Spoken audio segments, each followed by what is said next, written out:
I would first like to say that we will focus on the semiconductor industry for sure.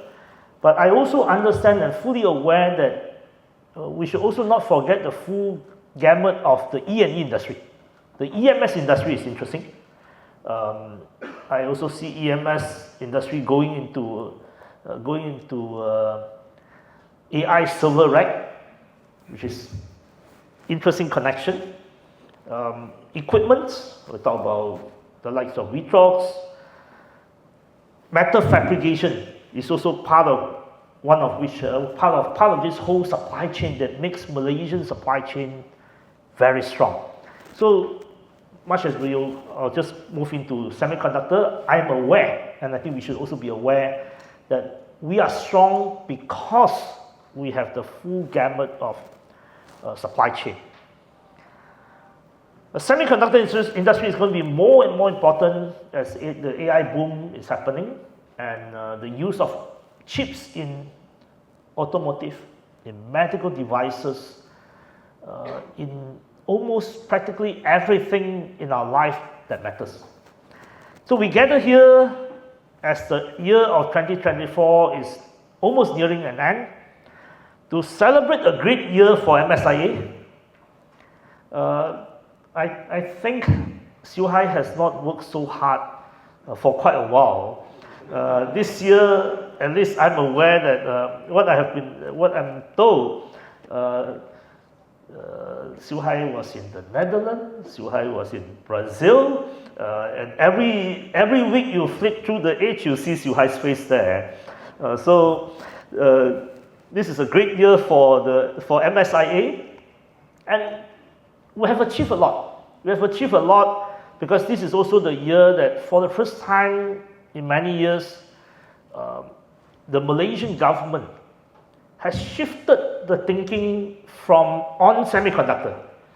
Over the years, we think that the semiconductor industry is mainly driven by FDI when it comes to technology, and is mainly focusing on bringing investment.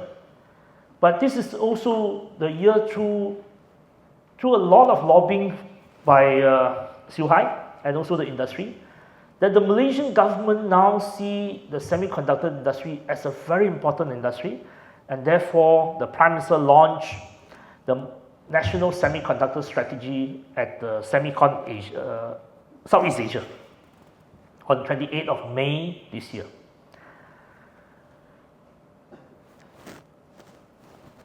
But we also gather here to ponder a very difficult geopolitical situation. We all are fully aware that the semiconductor industry is at the heart of geopolitical tension. And therefore, we know that we are dealing with very difficult scenarios and very difficult situation in the years to come. The Economist Weekly wrote that Donald Trump is the most consequential American president since Franklin Roosevelt, and that he has defined a new political era for America and the world. Of course, depends on whether you trust the Economist or not. Both the capital E and the non-capital E. We'll have to accept that we are entering into a difficult era with a new set of operating assumptions and be ready to adjust, to adapt, and even reset.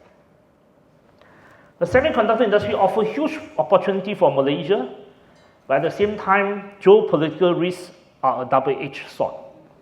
So in the first place, the current wave of massive investment into the semiconductor industry in Malaysia over the past 2 or 3 years was initially prompted by the relocation of supply chain away from China due to US-China geopolitical competition.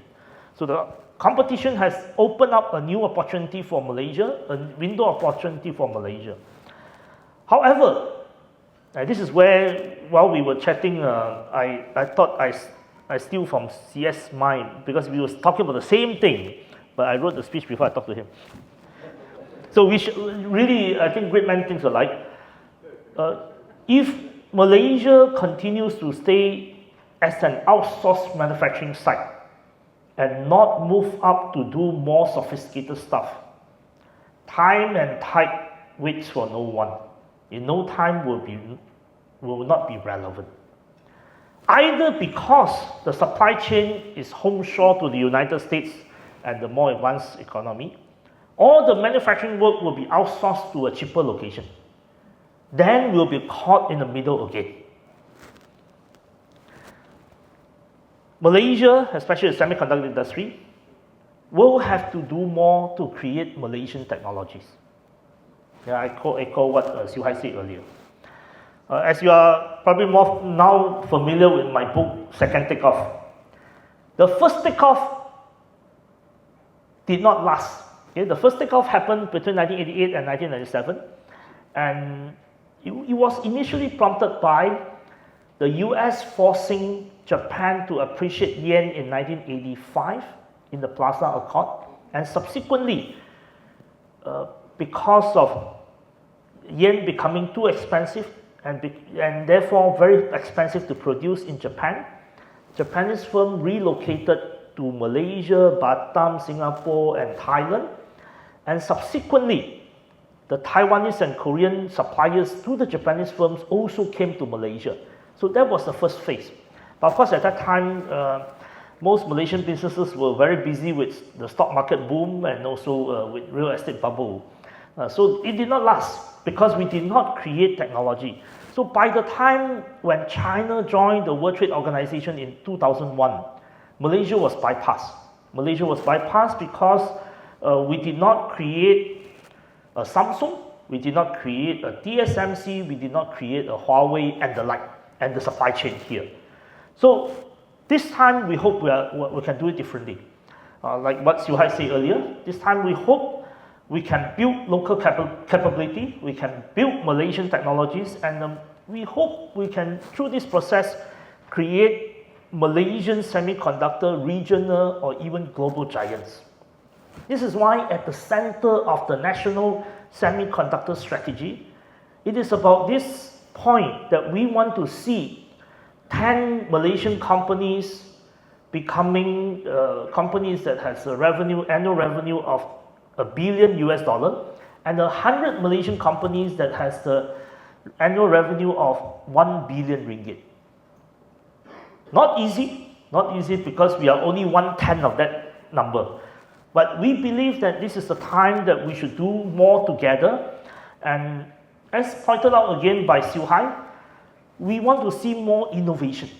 We want to see more innovation in the form of moving up, doing AI chip like Skychip is doing, but also moving horizontally into creating products. I visited Wittrock's farm. Wittrock's is like everyone who sits in the room knows that Wittrock's is a semiconductor equipment company, mainly focusing on visual inspection, but they are also using visual inspection to create a robot for farm.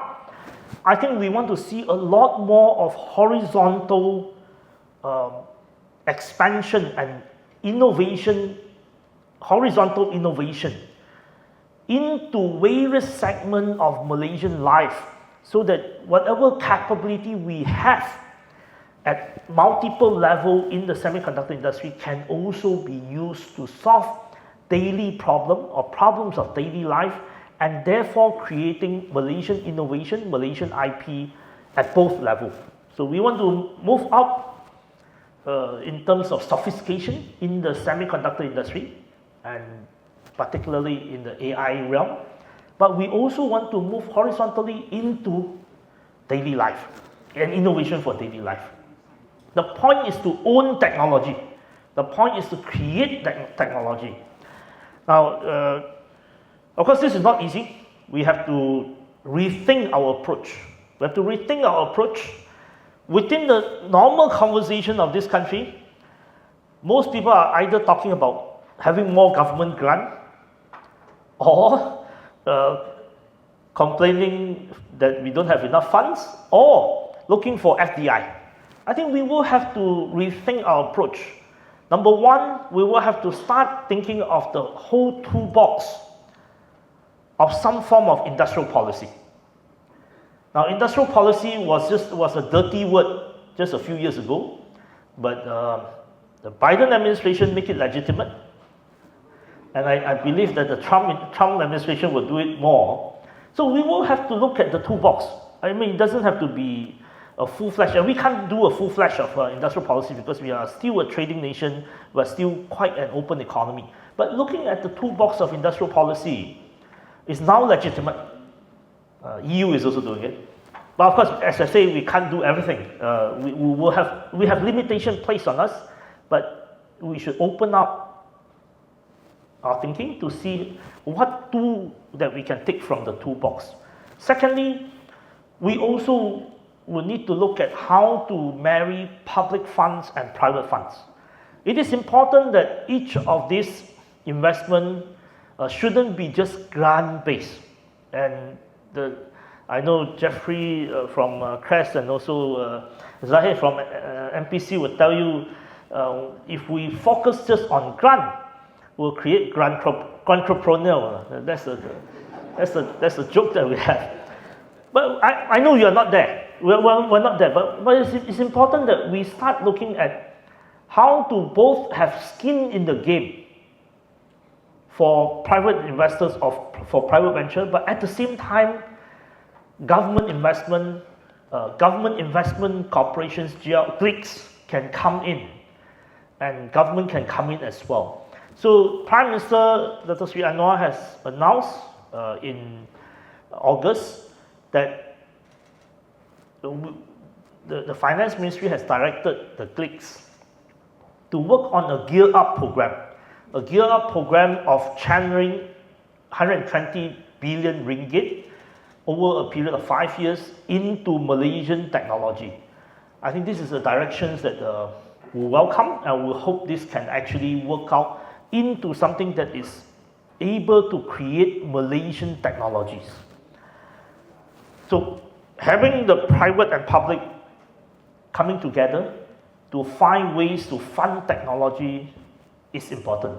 And in the new industrial master plan, we also look at this way in the sense that we create a core investment fund together with Security Commission, and we're hoping that this will also be part of the approach. That means we'll bring in public investment, we also bring in private investment in various forms. And of course, you have banker Dr. Omar sitting here.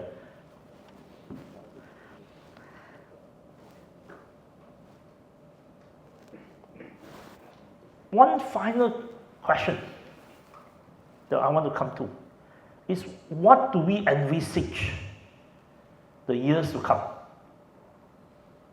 Now, as I say, we have to accept that, like it or not, the operating assumption is different. Like it or not, we're dealing with a new era. Where does Malaysia sit, and where does the semiconductor industry of Malaysia sit? I mentioned about the needs to create Malaysian technology, and I think now positioning Malaysia is very important. The new era will involve some form of unfortunate bifurcation of global supply chain, which we are already seeing, and which probably will exaggerate and exacerbate under a new White House.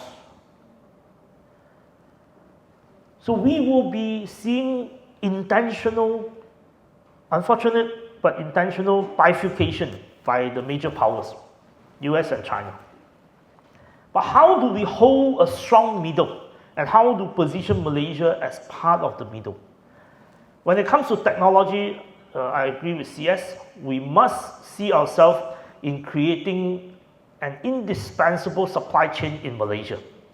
We are the indispensable middle, we're the indispensable supply chain, and we need to make it indispensable.